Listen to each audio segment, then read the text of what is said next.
L'École supérieure d'administration, d'économie, de journalisme et des métiers de l'audiovisuel ESAE offre de nouveaux challenges pour l'année universitaire 2023-2024. Étudiantes et étudiants, parents d'élèves nouveaux bacheliers, ESAE, c'est la garantie d'une formation de qualité à des conditions très avantageuses. À Gbedjromede, à Papa, à Boumekalavi et Parakou, inscrivez-vous en administration générale, administration du travail et de la sécurité sociale, trésor et finances publiques, impôts, diplomatie et relations internationales, journalisme et métiers de l'audiovisuel, gestion des marchés publics, planification et développement local, sciences économiques, sciences juridiques et toutes les filières des sciences de gestion. ESAE vous offre des bourses, demi-bourses et de réductions pour les premières inscriptions dans toutes ces filières. Waouh! En licence 1, 2 et 3 et en master, bénéficiez jusqu'à 50% de réduction sur tous nos sites. N'est-ce pas génial? Infoline. ESAE Gbedjromede, 3e rue à droite en quittant le carrefour Le Jador pour la BIBE Jéricho ou au plus 229 90 93 65 21 98 98 14 00 à Kpakpa au plus 229 52 88 33 33 à Boumekalavi au plus 229 52 88 44 44 Parakou au plus 229 52 46 12 12.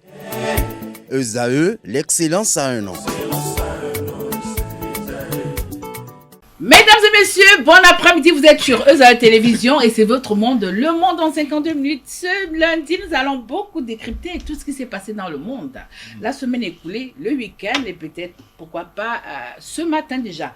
Pour en parler, je reçois pour vous Didier Sanson, il est journaliste, enseignant. Bonsoir Didier. Bonsoir tout le monde. Ça fait un moment. Je suis très content d'être là, vous ne pouvez pas imaginer. Voilà.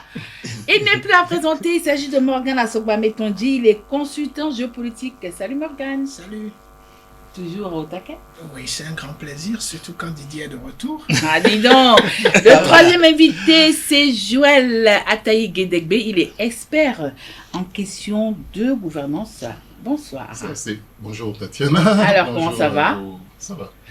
Chers internautes, le plateau est au complet. Nous allons tout de suite aller du côté de Dakar. Organisation de la présidentielle dans les meilleurs délais. Macky Sall s'engage, c'est pas moi. Après la Cour constitutionnelle, certains Sénégalais estiment que les Sénégalais, la Cour constitutionnelle du Sénégal, a pris ses responsabilités. Didier. Oui, c'est le moins qu'on puisse dire.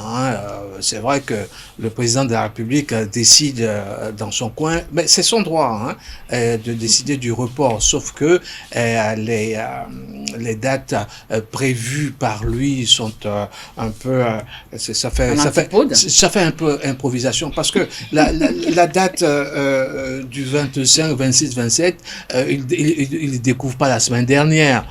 C'est écoulé dans le bronze et c'est là comme ça depuis longtemps, il ne découvre pas. Donc c'est un peu surprenant qu'il dise ça et les arguments ne vont pas. Alors dire je ne veux pas de troubles dans mon pays, donc je fais ça, il est le premier instigateur des troubles. Donc la Cour constitutionnelle a très bien fait de revenir là-dessus et puis je pense qu'il ne pouvait pas faire autrement. Maintenant, à savoir, si la Cour constitutionnelle va se mettre au-dessus de ce que le Parlement, qui est quand même la représentation populaire, décide de faire. Donc ça fait un conflit juridico-politique et un imbroglio pas possible et je pense qu'il serait sage de revenir tout simplement à ce que la loi a prévu dès le départ, c'est-à-dire cette date de l'élection présidentielle prévue depuis des lustres. Il n'a pas découvert ça le mois dernier, donc il vaut mieux que les choses se fassent normalement et que un mort de plus, c'est un mort sur sa conscience. Ce n'est pas sérieux et quand on est responsable d'un pays, on prévoit et gouverner c'est prévoir. Gouverner c'est prévoir, certains estiment, Joël, que cette annulation du Conseil constitutionnel sénégalais, c'est un revers pour Macky Sall, certainement, qui ne s'y attendait pas. Oui, c'est autant un revers qu'une porte de sortie. On aurait qu'on lui offre. Et on ne le dit pas assez. Didier vient de le rappeler. Macky Sall était dans ses prérogatives en reportant l'élection. C'est de le faire au-delà des délais qui était la faute et surtout d'accepter, qui plus est encore, de faire proroger son mandat qui était de trop. Alors maintenant, la voie lui est tracée. Je pense qu'ils ont été suffisamment courtois de parler de meilleurs délais. Ils auraient même pu fixer la date, mais on les aurait accusés de leur côté d'abus de pouvoir. Il reste un petit geste quand même juridique à faire par Macky Sall pour vraiment montrer sa bonne volonté. C'est de faire arrêter cette commission d'enquête parce qu'on peut avoir effectivement le conflit des institutions si l'Assemblée tenait à faire... La Cour, le Conseil ne s'est pas prononcé sur cette commission d'enquête. Donc, les partisans de Macky, les faucons pourraient arguer de ça et tout pourrir. Donc, il reste à Macky, au président Macky Sall, qui a un levier d'actionner la chancellerie, c'est-à-dire le procureur de la République, pour qu'il déclenche son action, ce qui aurait le don de stopper constitutionnellement la commission d'enquête qui est chargée d'en connaître sinon de récuser pratiquement le Conseil constitutionnel. Donc s'il faisait ça, en plus des contacts qu'il prend, et arrivait à nous situer sur une date, je pense que le chemin serait balisé. Sinon, 2 avril, terminus. Alors justement, il a parlé de la bonne foi de Macky Sall comme bonne foi.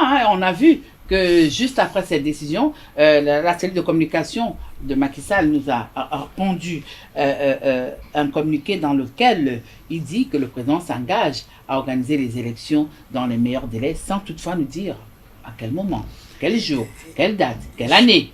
Je pense que là, c'est un communiqué qui va naturellement dans le sens que Joël a essayé de mettre en exergue ici. C'est aussi une porte de sortie pour Macky Sall.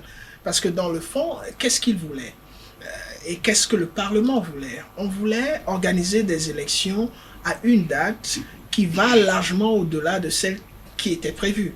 Pourquoi? Parce qu'on a estimé que le contexte dans lequel on se retrouvait ne présageait pas de l'inclusivité totale, ne présageait pas de la crédibilité qui pourrait sortir à l'issue de ces élections. Oui, mais est-ce que c'est pas pour aider un tant soit peu son candidat à avoir une certaine assise, parce que nous ne voilons pas le visage? Oui, c'est une probabilité. Mais la question qu'il faut se poser, est-ce que ce n'est que son candidat qui se retrouve dans la situation compliquée? Si ce n'était que son candidat, je suis persuadé que le vote qui a reporté les élections n'aurait pas pu passer à l'Assemblée nationale. Mais il faut quand même attirer l'attention sur un aspect de la question. Le Conseil constitutionnel dit quoi? Le Conseil constitutionnel dit qu'il remet en cause cette loi parce que la loi est contraire à une partie de la Constitution qui précise que le mandat présidentiel est immuable.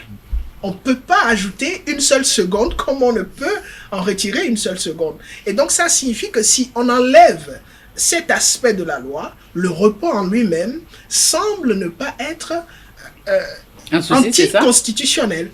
C'est-à-dire, puisque c'est le Parlement qui l'a fait, les conditions de la loi ont été respectées. Donc si d'aventure le Parlement revenait sur sa décision et qu'il décidait cette fois-ci de rester dans les meilleurs délais, le terme meilleur délai ici renvoie à 2 aspects assez pertinents.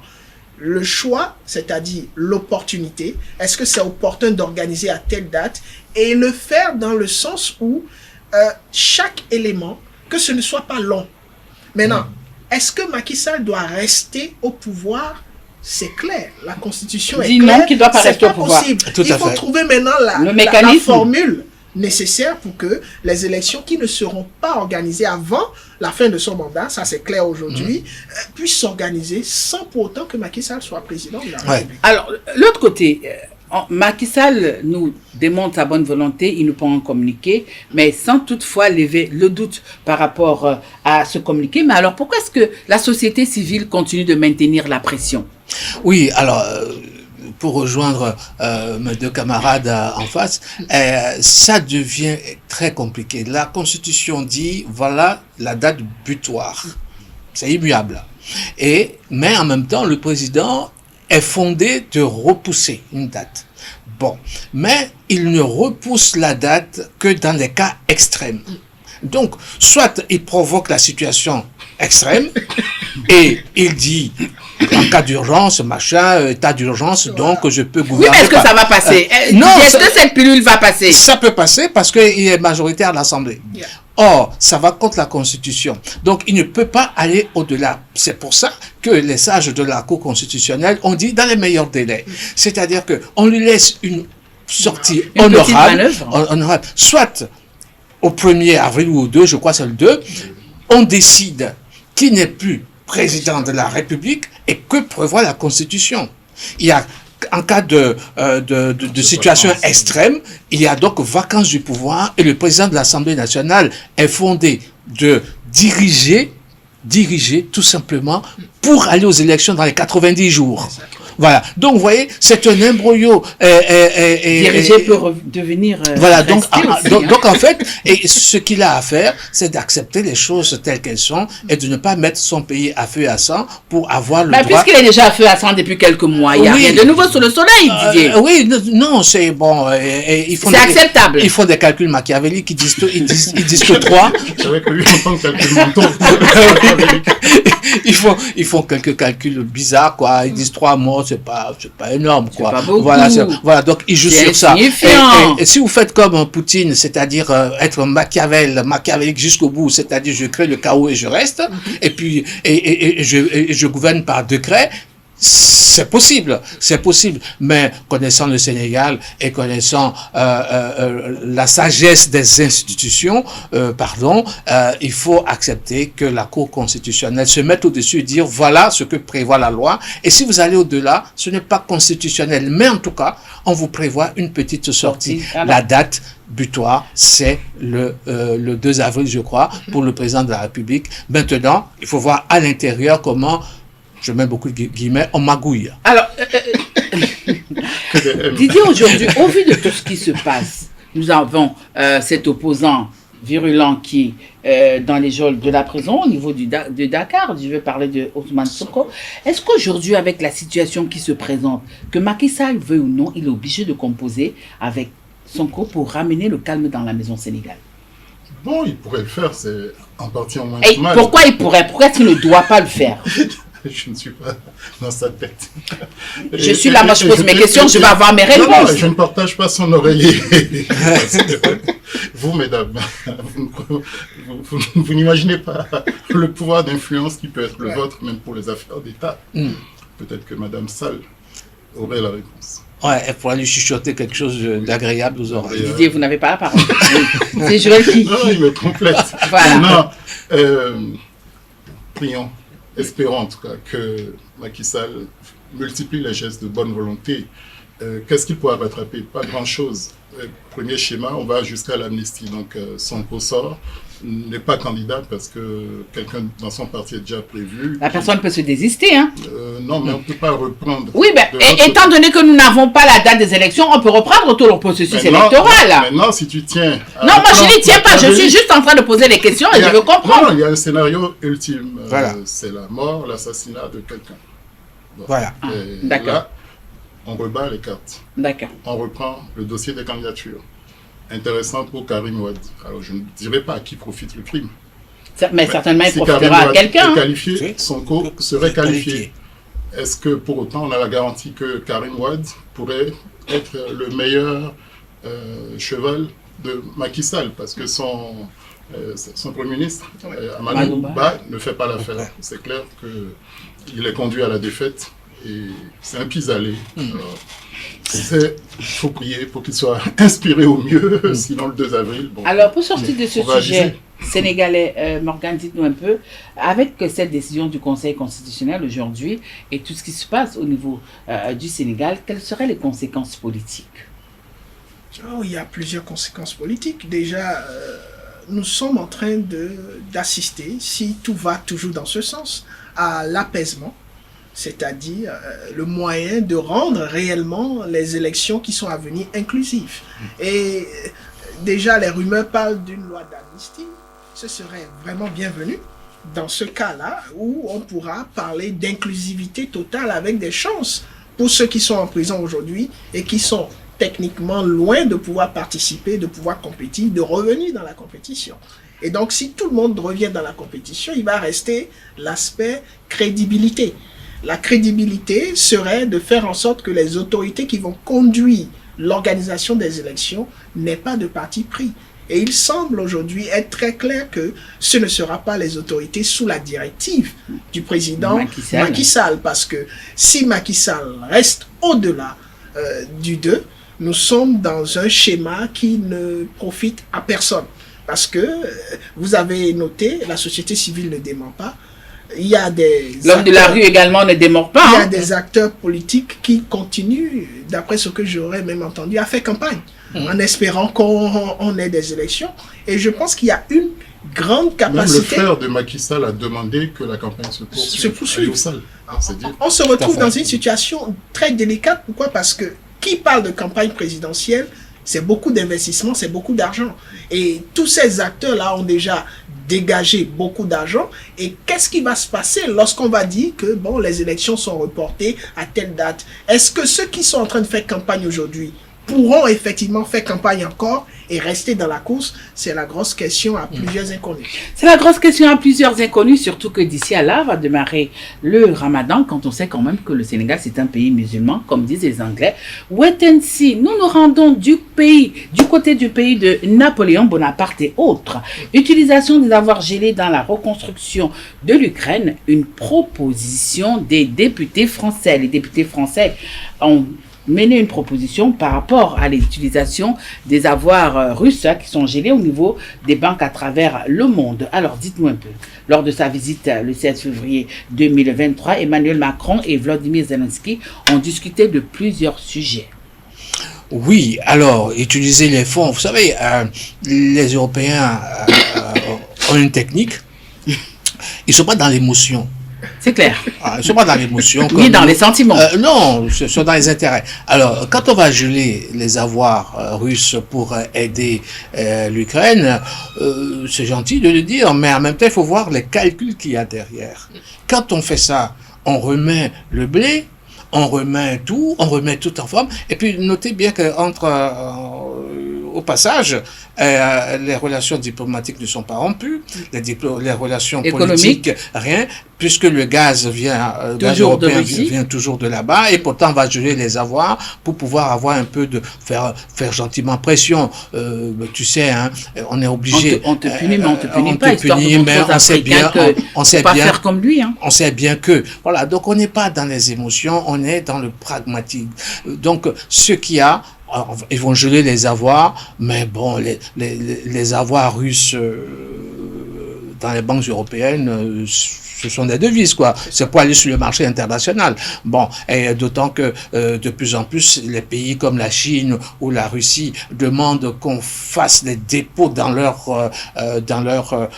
monnaie. Et là, c'est un casse-tête pour le FMI, parce que c'est toute une question de convertibilité. Donc, c'est un casse-tête pas possible. Donc, le faire aujourd'hui, c'est un moyen de pression supplémentaire, mais ce n'est pas des milliards non plus, hein, ce n'est pas des sommes renversantes non plus, hein, ce sont des dépôts qui simplement sont des réserves de change. Bon, on peut mettre un peu la main dessus pour pouvoir armer, etc. Parce que ces sociétés-là, prenez par exemple l'Allemagne qui n'a pas le droit d'avoir une armée de projection, mais une armée de défense, mais fabrique quand même les armes. Bon, et ça coûte, hein, les ouvriers, il faut les payer. Donc on va récupérer cet argent pour faire des armes qu'on va envoyer, mais on va envoyer en parcimonie comme ça, un peu, etc. Donc c'est un jeu d'équilibre pour que les sociétés ne s'effondrent pas. Parce que vous avez bien entendu au départ de l'envahissement de l'Ukraine, ce que tous les Occidentaux ont dit, attention de ne pas affaiblir complètement Poutine. Il y a bien une raison. C'est-à-dire que l'équilibre des nations, l'équilibre des États, non plus seulement les nations, mais l'équilibre des États va être complètement perturbé. Donc, il faut jauger jusqu'à arriver à une conscience s'il y a conscience. Alors, l'aspect le plus important de cette visite était l'aide européenne à l'Ukraine. Et à ce propos, les députés français, comme je l'ai dit, par rapport au titre de cette partie de l'émission, c'est que les députés français estiment qu'il faille aujourd'hui utiliser les avoirs de la Russie. Est-ce que c'est une bonne idée? Vous avez un peu écouté l'intervention de Didier. Est-ce que c'est une bonne idée? Aujourd'hui, il ne s'agit pas de savoir si l'idée est bonne ou pas. La question, on doit le faire. Est-ce qu'il y a d'autres alternatives? l'Europe et pratiquement la France se retrouvent dans une position où elle suffoque économiquement. Elle a des exigences, elle n'a pas de liquidité déjà pour suffisamment s'occuper de ses préoccupations internes. Et maintenant, il faut quand même garder la face par rapport à l'aide qui est apportée à l'Ukraine. De l'autre côté, avec les États-Unis, il est clair que le Congrès américain est dans toute cette dynamique en train d'empêcher une probable remise de fonds à la disposition de l'Ukraine. Et ça, c'est pas un secret, surtout avec les élections qui se pointent. Et déjà les élections européennes, hein? Même et américaines. Et américaines aussi également. Surtout, avec cette montée fulgurante de Donald Trump qui montre déjà que ça va pas être gagné d'avance. De l'autre côté aussi, avec les difficultés que rencontre Biden. Donc aujourd'hui, les États-Unis ne peuvent plus aider l'Ukraine comme les États-Unis aidaient l'Ukraine. Il ne reste plus que l'Europe qui a aussi besoin de l'aide. Qu'on le veuille ou non économiquement, l'Europe a besoin de l'aide. Donc il ne reste plus qu'une seule alternative. Et les Africains se situent à ce niveau. Bon, je préfère qu'on les laisse d'abord par rapport à cette question de l'Ukraine. Je ne vois pas l'Afrique financer aujourd'hui de l'aide à l'Ukraine. Peut-être si l'Ukraine veut avoir autre chose que l'argent, on pourrait voir cela. Mais en matière... Cette chose-là, c'est quoi? Bon, je vais laisser les Africains se prononcer. Okay. Mais en matière d'apport financier, l'Europe n'est pas en mesure aujourd'hui d'aider l'Ukraine. Qu'est-ce qu'il reste? Il faut geler des fonds. Les fonds de qui? La Russie, puisque c'est la Russie qui est en train de causer ce tort en griffe à l'Ukraine. Mais l'autre question, c'est est-ce que ces fonds peuvent réellement apporter de l'aide à l'Ukraine? La réponse a été déjà donnée dans l'explication précédente. Okay. C'est pas possible. Okay. Donc aujourd'hui, si vous permettez, aujourd'hui, l'Europe ne veut pas dire nous sommes à bout financièrement, on ne peut pas aider l'Ukraine. Les États-Unis ont déjà trouvé un mécanisme pour le dire. Et il est clair aujourd'hui que s'il doit y avoir un deal entre la Russie et l'Ukraine, c'est maintenant. Surtout qu'il n'y a pas longtemps, on a vu que la Russie a encore gagné du terrain sur le plan de la guerre pragmatique. Alors, pourquoi certains députés européens, hein, pas seulement de la France, un peu des députés allemands également, trouvent que cette résolution proposée par les députés français est quand même transpartisane? En tout cas, eux seuls le savent. Hein. La réponse fondamentale, c'est que les gens sont à bout de souffle. Ils ne peuvent pas dire qu'ils se désengagent auprès de la Russie, de l'Ukraine. Vous voulez dire que dans cette guerre, l'Union européenne joue sa crédibilité face à la Russie, c'est ça?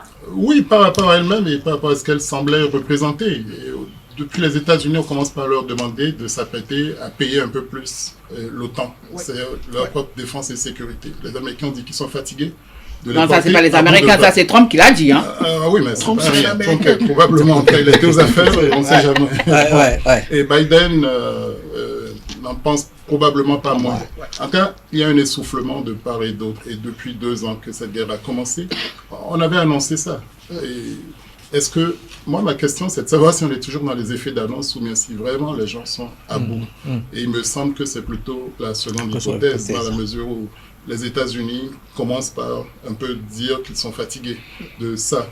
Et au plan militaire, il semble que cette guerre coûte en munitions.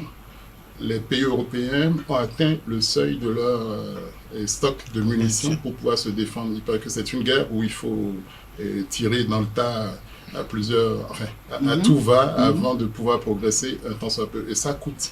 Et le rythme de production ne suit plus. On n'arrive plus à remplacer et il serait dangereux d'abaisser complètement ces stocks si d'aventure on devait faire face à la vraie Russie, à un vrai combat, un vrai conflit entre l'Europe et la Russie, ce qu'on essaye d'éviter depuis un certain nombre de temps. Donc, alors, de l'autre côté de la Manche, hein, je veux parler du côté de la Grande-Bretagne, du Royaume-Uni. Ils sont partisans de cette proposition des journalistes des députés français. Oui, n'oublions pas qu'ils sortent de l'Europe, mais ils sont dans l'OTAN. Hein. Voilà. Donc ça, c'est une défense. Et puis dans la mer du Nord, là-bas, et on rejoint la Norvège, la Suède, etc. On va en Finlande. Et dans les États baltes, cobalt, les Russes ne sont pas, ils lorgnent beaucoup, ils lorgnent beaucoup vers ça, et donc, on a vu la proposition la demande des États baltes d'intégrer tout de suite l'OTAN, hein, pour avoir ce parapluie-là, et comme disait Joël tout à l'heure. Ils ont décidé même de construire un système anti... Oui, mais c'est bien de rentrer dedans, et donc ça veut dire que nous allons encore déployer des moyens pour protéger encore au-delà. Or, on n'en peut plus, et la seule industrie de production très forte en Europe d'armes, c'est l'Allemagne. Or, l'Allemagne n'a pas le droit d'aller au-delà de certaines productions. Donc, il faut se reconcerter encore à l'intérieur et faire des projections. Est-ce que l'Allemagne va accepter de dépenser autant, sachant qu'elle dépend à 80% du gaz russe, etc. Donc, vous voyez, c'est un jeu d'équilibre, et c'est pour ça que je disais, attention, les États ne veulent pas s'effondrer, on ne veut pas mettre l'Allemagne encore devant, qui va devenir, parce que des fous, il y en a partout, hein, la preuve. Et donc, laisser l'Allemagne s'armer encore comme à la Deuxième Guerre mondiale. Bon, ils ont évolué. Mais le virus peut revenir. Tout le monde disait que l'Europe a dépassé les agressions, etc. Et ce qu'on a vu dans les Balkans, c'est vraiment c'est rien du tout. Et puis là, on a vu qu'un État pouvait envahir un autre. Donc ce n'est plus une guerre civile. C'est un État pouvait envahir un autre. Donc personne n'est à l'abri. Et attention de ne pas, en allant aider l'Ukraine, se vider soi-même. Voilà. Et se faire attaquer par derrière. Voilà, donc la France va donner, et donc il vaut mieux qu'elle se consolide. Il y a la mer du Nord, il y a le côté Méditerranée, et puis la Turquie qui est toujours entre deux, et fait partie de l'OTAN. Voilà, et je crois que la France... elle négocie encore son entrée à l'Union européenne. Oui, et donc elle va jouer là-dessus, la Turquie. Vous voulez ? Mais ouvrez-moi les portes que je rentre dans l'Union européenne. Et vous verrez. Et puis vous verrez que les choses vont s'arranger. Donc, on va dire de manière triviale comme ça, mais ce sont des négociations quasiment de vendeurs de tapis, quoi. Hein. Oui, donc c'est des petits jeux, hein, c'est des petits jeux d'équilibre, et pour l'instant, il y a des populations qui trinquent vraiment au passage. C'est ça le drame. Alors pour sortir, si vraiment très rapidement, l'Europe pouvait oser, elle imposerait à Zelensky d'aller négocier. Ouais. Voilà. Alors pour sortir, que le gaz vient du Niger, de l'Afrique. Pour sortir, tout à fait. D'accord. Pour sortir de ce sujet, cet après-midi, les fonds gelés ont quand même généré au niveau de l'Union européenne en 2023 3 milliards d'euros, Morgane, ce qui n'est pas rien. 3 milliards d'euros. 3 milliards d'euros. Combien est-ce qu'on a déjà dépensé dans cette question de l'Ukraine? C'est 3 milliards d'euros, c'est rien. Et est-ce que ces 3 milliards d'euros... c'est mieux que rien quand même. Vous savez, nous sommes... Et c'est pour cela que les stratèges les plus avérés aujourd'hui, s'ils devraient conseiller le chef d'État, et je pense que c'est ces conseils qui sont en train de fonctionner aujourd'hui, qui montrent un peu cette nouvelle réticence à aider, c'est que ce n'est plus un bon investissement aujourd'hui, de façon objective, que de soutenir ce qui se fait de l'autre côté de l'Ukraine, surtout de soutenir l'Ukraine en matière de retour sur investissement, puisque les États n'ont pas d'amis, les États ont des intérêts. Et on parle de reconstruction de l'Ukraine. Maintenant, quand on parle de reconstruction de l'Ukraine, cela fait appel à des entreprises. Et si on doit reconstruire l'Ukraine avec des fonds gelés russes, quelles sont les entreprises qui vont bénéficier de ces fonds? Parce qu'il y a des études qui ont montré que lorsqu'on dit que les États-Unis ont financé ou soutiennent énormément l'Ukraine, que la plus grande partie des fonds investis ou des dons qui sont faits à l'Ukraine retournent dans les caisses des États-Unis. C'est-à-dire ce sont les entreprises américaines qui bénéficient de ces fonds qu'on apporte. Donc, dans cette dynamique d'intérêt, aujourd'hui, ce n'est plus profitable pour un État d'engager des fonds énormes dans ce qui se passe de l'autre côté. Et ce qui a été gelé n'est pas suffisant pour permettre à l'Ukraine de retourner la tendance et de pouvoir s'asseoir à la table de négociation. Parce que l'excuse qui est utilisée, c'est quoi? C'est que si aujourd'hui on a des cessez-le-feu, tout ce qui se décidera ne sera pas dans l'intérêt de l'Ukraine. Voilà, si du côté de la France, on parle de la reconstruction de l'Ukraine, du côté de l'Israël, c'est pas encore à l'ordre du jour concernant la bande de Gaza. Ici, il est question de la création d'un État palestinien, une prime aux terroristes, cite le Premier ministre Benjamin Netanyahou, comme à son habitude. Joël, il a décidé de mettre les plats sans prendre de gants et d'ignettes à la création d'un État palestinien. Bon, il le dira autant qu'il pourra compter encore sur le soutien, le parapluie américain. C'est une fuite en avant, mais il me semble que la gauche israélienne, une bonne partie de l'opinion, ne se retrouve pas dans cette fuite en avant. Et comment cohabiter avec des gens que vous avez écrasés jusqu'au nourrisson. Donc on ne fait qu'entretenir ce conflit. Et manifestement, il faudra qu'on siffle la fin de la récréation d'une manière ou d'une autre. Et ce sera du fond d'Israël ou bien de la diaspora israélienne aux États-Unis et ailleurs qu'on commencera par dire enough is enough. Même l'administration Biden n'a pas manqué de le dire subtilement, mais comme on est à la veille des élections, on craint le lobby juif. Sinon, chacun voit que c'est intenable, cette manière de faire. Alors, la question qu'on se pose, c'est, oui, Israël ne va pas de main morte. Israël a envoyé des chars au niveau de la bande de Gaza, Israël. Mais alors, par rapport à la création de l'État israélien, la question, c'est de savoir aujourd'hui, palestinien, autant pour moi, la question, c'est de savoir aujourd'hui, est-ce que c'est Benjamin Netanyahou qui parle, ou alors c'est l'extrême droite israélienne qui est aux commandes? Tout compte fait, c'est Israël qui parle. Peu importe celui ou quel parti est en train de parler. C'est le parti au pouvoir et c'est le parti qui représente les pensées d'Israël dans son ensemble. Et quand vous regardez ce qui est dit, c'est la solution à deux États qu'on ne fait que chanter depuis.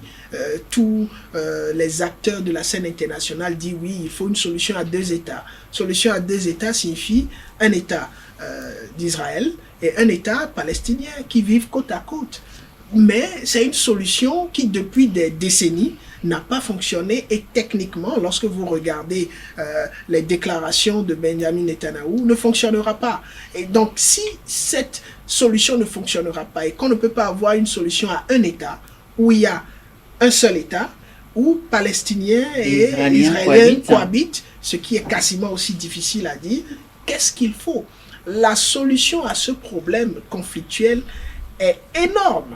Déjà, ça va... Vous avez la chance qu'Amzat ne soit pas là ce lundi, oui, hein? Mais c'est pas sinon, la chance. Vous n'allez pas être de la tarte entre vous, hein? En fait, il y a plus qu'une question de territoire. Il y a une question de vouloir vivre ensemble. On veut faire vivre ensemble, que ce soit dans une forme d'un État ou de deux États, ils sont ensemble, des peuples qui sont convaincus qu'ils ne peuvent pas vivre ensemble. Et donc, le travail est tellement énorme qu'il faudra déjà travailler leur façon de penser, installer dans leur mentalité ce vouloir vivre ensemble qui ne se fait pas du jour au lendemain et qui ne peut être évident lorsqu'on a des conflits de cette envergure. Quand vous entendez des milliers de morts de l'autre côté parce qu'il y a eu 1 millier de l'autre côté et vous voyez la détermination avec laquelle Israël veut en finir, jusqu'à aller même à Rafah, ce qui est annoncé, où on n'a que des réfugiés arabes qui s'y retrouvent. Donc c'est très perplexe et très complexe. Alors justement, Didier, je vous ai vu, vous voulez tellement renchérir que le moment est venu. Nous savons tous que l'Israël ne passe pas par 4 chemins pour rejeter les différents dictats de la communauté internationale. Alors aujourd'hui, la question c'est de savoir pourquoi cette peur bleue de toute cette communauté internationale. Est-ce qu'ils se sentent tous redevables envers Israël? Oui, les États-Unis. Oui, généralement on met souvent les États-Unis en avant, mais est-ce que cette communauté internationale n'est composée que des États-Unis? On sait que quand on parle de communauté internationale, tout le monde, y compris toutes les grandes puissances sont dedans. Alors, est-ce qu'ils sont tous redevables envers Israël? Alors, ce n'est pas en partie, mais il faut retourner à l'histoire même de cet espace qui a toujours été la Palestine. Israël est né en Palestine. Donc tout ça c'est la Palestine. Mais il faut remonter à l'histoire pour voir la migration des populations, pour voir comment ça a été.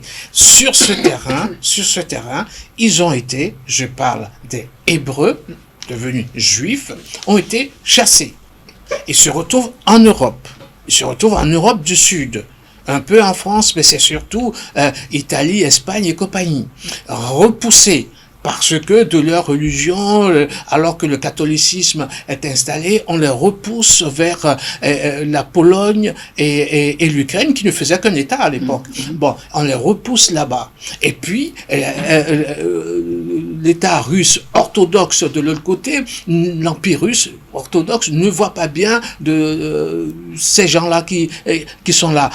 On les renvoie encore, on les chasse. Donc, c'est une population qui a migré et s'est retrouvée dans le Nouveau Monde, les États-Unis. Et puis, éclate la guerre, la Première Guerre mondiale. Et l'Europe, à bout de souffle, demande, comme aujourd'hui, l'Ukraine est en train de demander des sous pour fabriquer des armes. Et eux, banquiers de l'autre côté, dans le Nouveau Monde, se réunissent, envoient de l'argent à l'Europe pour combattre.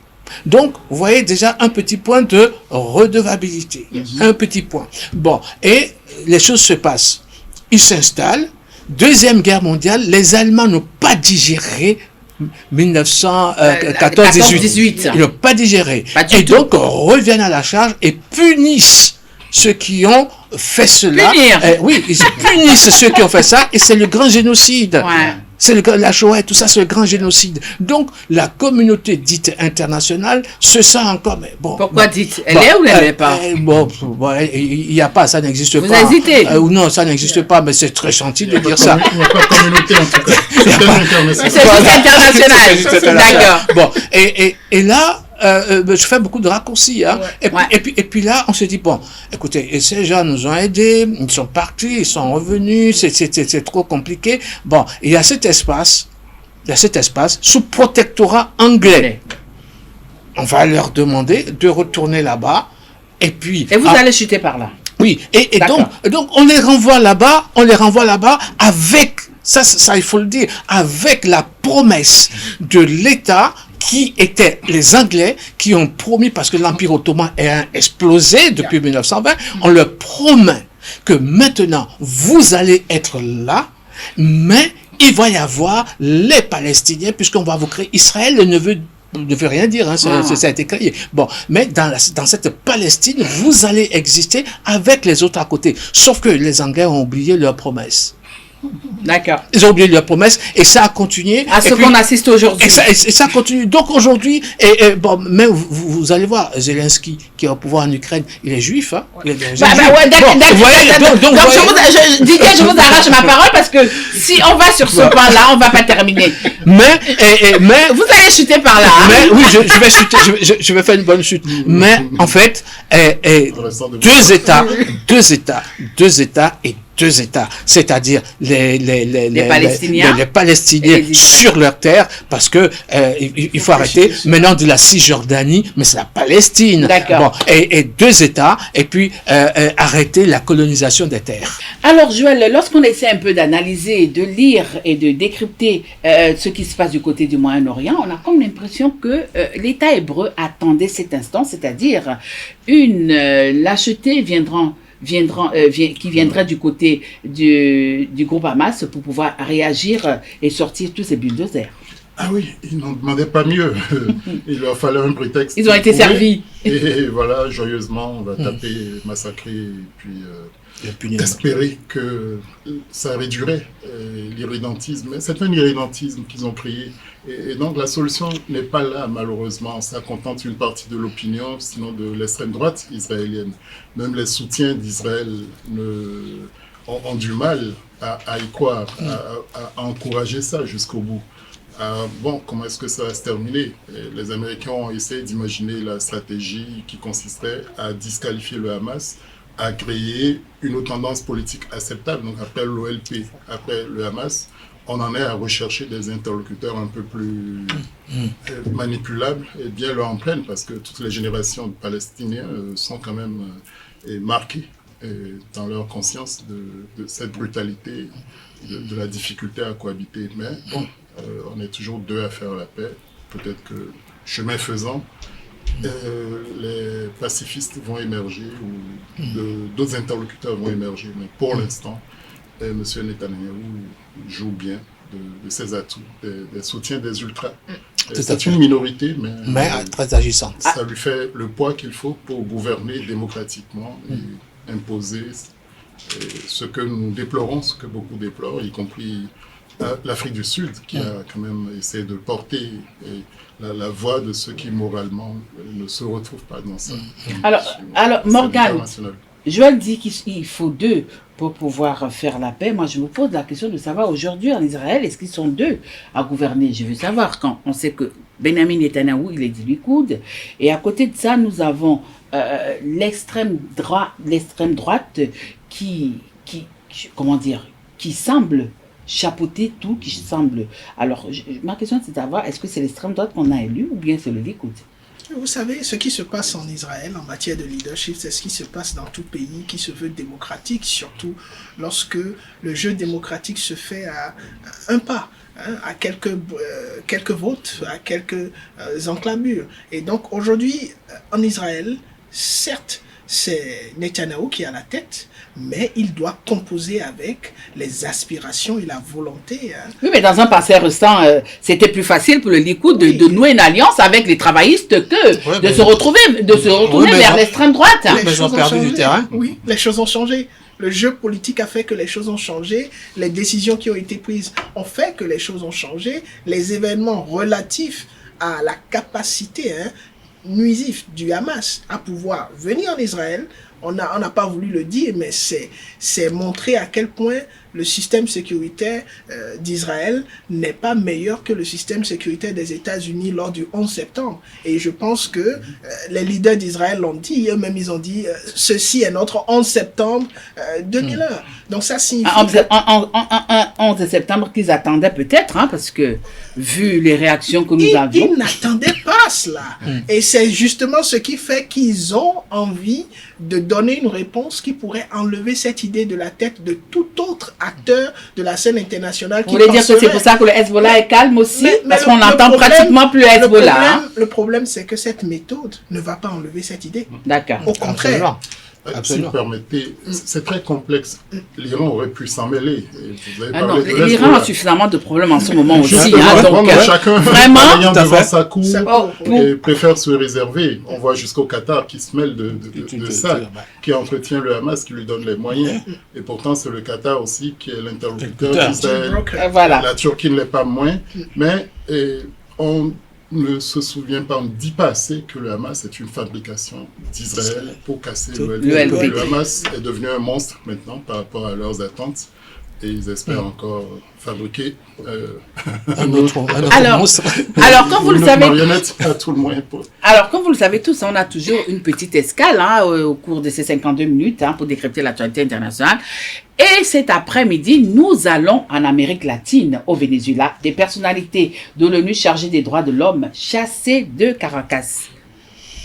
Bon, vous savez, l'Amérique latine est dans une grande... Didier a fait la région. Ils sont dans une grande tradition de trafic, de trafiquants, bon, vous savez, quand on sort de dictature, il y a une période probatoire pour aller vers un régime apaisé. Bon, vous savez, du Mexique, l'Amérique centrale et puis l'Amérique du Sud, il y a encore un parcours. Les narcotrafiquants sont encore trop présents et un État fort, ça ne veut pas dire qu'il faut taper aussi dans tous les sens. Vous savez, c'est une question d'alliance. Okay. Et que des groupuscules comme ça, je vais faire un parallèle un peu osé. Vous avez vu, Israël a créé le Hamas qui lui a explosé au visage.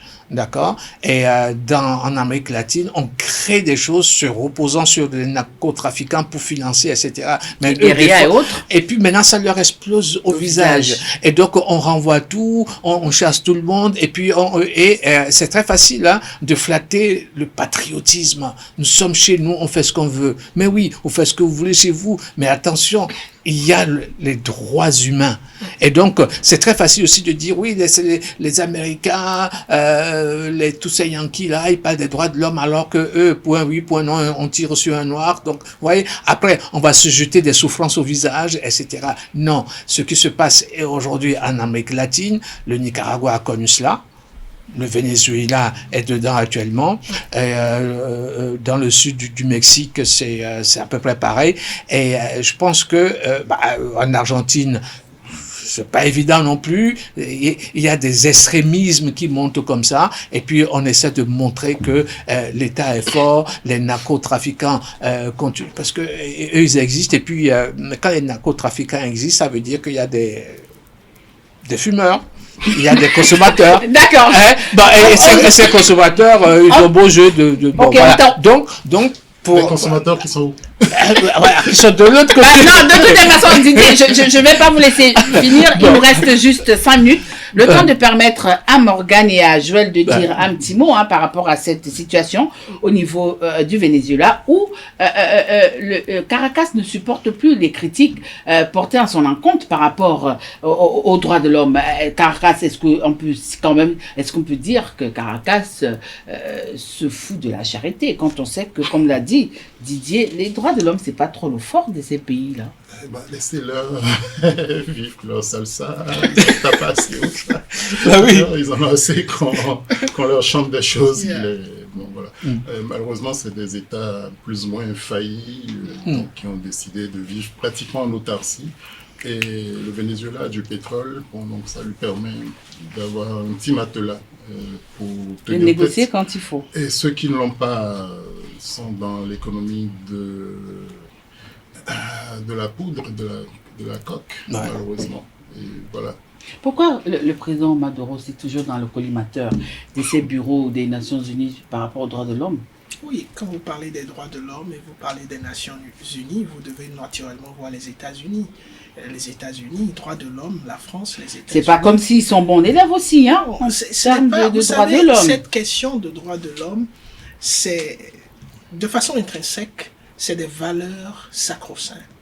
Mais quand vous entrez sur la scène des relations internationales, c'est une question d'intérêt toujours. On est prêt à fermer les yeux sur les questions de droits de l'homme lorsque les intérêts sont majeurs. On a voulu comparer un peu ce qui se passait de l'autre côté d'Israël à ce qui s'est passé de l'autre côté de l'Ukraine et même ce qui se passe en Afrique. Donc, cette dynamique fait que on ne peut pas regarder la question de droits de l'homme comme étant une question au cœur des relations internationales. Mais du droit international, oui. Et pour parler de Maduro, c'est une question d'intérêt. Tant que les intérêts Maduro n'épousent pas certaines valeurs, j'ai mon pétrole, et qu'il ne permet pas à certaines entreprises de venir exploiter ce pétrole, on va frapper un peu avec les questions de droits de l'homme et sanctionner économiquement de part et d'autre. Mais tant qu'il a d'autres partenaires qui permettent à son pays d'exister, je pense qu'il fera ce qu'il veut et il va danser la salsa et fumer. Et puis on parle de quel droit de l'homme? Pendant la Covid, les résultats du Venezuela étaient exemplaires. Et très exemplaires. Absolument. Quand même la santé. Voilà, messieurs. Leur population. Tout à fait. Voilà. Cuba. Voilà. Parce que la poudre finance beaucoup de choses. Voilà. Voilà, chers amis internautes, chers téléspectateurs, on aurait bien voulu aborder le sujet indien cet après-midi, mais vous savez, 52 minutes, c'est beaucoup, mais c'est également peu quand il faut décrypter l'actualité internationale. Cet après-midi, nous sommes allés au Sénégal, nous sommes allés en France, nous avons fait une escale du côté d'Israël. Oui, c'est vrai que c'était pas l'escale de l'après-midi. De ce côté-là, la création d'un État palestinien, Netanyahou n'est du tout pas d'accord. Et vous avez écouté Morgane Assogba-Metonji, consultant géopolitique, et Didier Sanson, journaliste et écrivain, sans oublier Joël Ataï-Guédégbé, expert en question de gouvernance. Et nous avons clôturé par la véritable escale en Amérique latine, où nous sommes allés du côté du Venezuela. Le personnel des Nations Unies a été chassé par rapport aux droits de l'homme. Joël se demande, mais de quel droit de l'homme on parle?